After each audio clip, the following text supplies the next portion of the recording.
Let me give you another. Yeah. It just strikes me. Let me give you a quick example about the maritime law, the law of water, the law of the sea. Money is water by law. So when a ship, this is why all ships are female by law. All ships, rocket ship, sailing ship, airship, it doesn't matter. If it's a ship, it's female. Right. Because the captain always refers to his ship as she. Right. She's a good ship, or she's done this. Why she? Because she delivers the product. Right. The Without vessel. she, there is no product, right? It's a vessel. It's a whole, Of course it is a vessel. So is your body. It's a vessel that produces a product. Right. So when the ship pulls into harbor, it stops, and where it parks is called its berth. It's berthing a ship, or she sits in her berth. And every item on that ship, coming out that ship, is money. It's money changing hands. Right. And it came in on water. So it's called. So every piece has to have what is called a certificate of manifest, because she is sitting in her berth. That's why when you were born, I had a birth certificate. your mother's water broke. You were inside a container of water. Her water broke, and you came out, and therefore you have to have a birth certificate. Wow. And it's got to be signed by the dock, because that's where the ship is sitting. The dock is where the ship sits. It's funny. So once you begin to see how the words and terms are all based on maritime admiralty, the law of water, the cash flow, the liquid asset. But it's not just in English, the dock, the water. Yeah, of course. But of course, it goes all the way back to the English or British domination of the seas. Oh. And so when the British began to dominate the seas, the Knights Templar Masonic Order of the Knights Templars, who have been in the middle of Asia, came back into Western Eastern Europe, brought all of these concepts, and it was developed into a commercial system of words and terms and symbols which are used in courts and government and corporations. You know, your body as a corporation. No, that's a whole story. We could talk for hours on this, but your body is a corporation. Of cells, you mean? No. It's called, and by law, your body, your physical body is a corporation. And so when you die, you're a corpse. Because when you're living, you're a corporation. You are a business. And hanging out with that person is bad business. Right. Or who I hang out with is none of your business. Right. Because your body is a business. Wow. And so you say, well, you know, what you're doing with her or him is bad business. Right. But, of course, if you're getting married and she's very wealthy, you say she's of good stock. Right?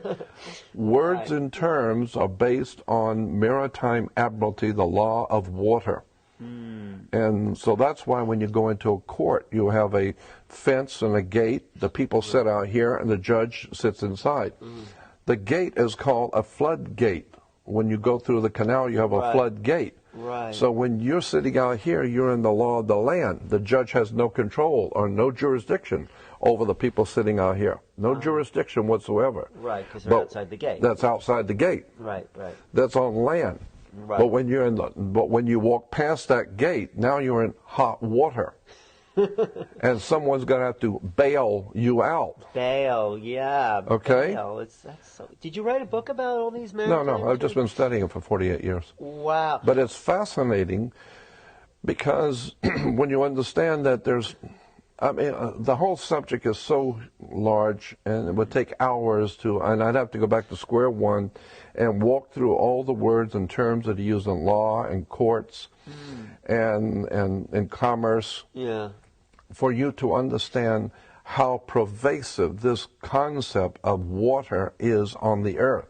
Wow. The law of water, maritime admiralty, it's an extraordinary story about how governments rule the world. And unless you understand this, you're never going to figure out what's going on. Look at it. When you walk into a courtroom and they call your name, you get up and you put your hand on the gate and you open the gate. The moment you put your hand on the gate, by international law, you of your own volition have opened yourself up to maritime admiralty law, because you were on the law of the land. As long as you don't touch that gate and go through it, you haven't opened the floodgate. Now, once you open the floodgate, there's a piece of wood on top of that gate, and it's called the bar, and you're not licensed to pass the bar. Right. So what you've done is you've opened the floodgate, but you weren't licensed to pass the bar. So what does that So mean? that means that you are dead. You are now dead. Once you touch that, you are dead. Because you're no longer in control of That's right. You are dead. Well, you're considered to be a dead man. That's why the attorney has to speak for you. He has to represent you. Why are you dead? Because you went into the deep water and you died. You drowned. Because you weren't licensed. Because you weren't. Right. You were not licensed to pass the bar. And the bar represents a sandbar in the ocean. But the bar is what the attorneys are licensed to pass, but you're not. So the point being is that when you open that gate of your own volition, you are considered by law to be a dead man. Really? That's why you cannot talk to the judge, because dead people don't talk to judges. So you'll need an attorney who is your mouthpiece.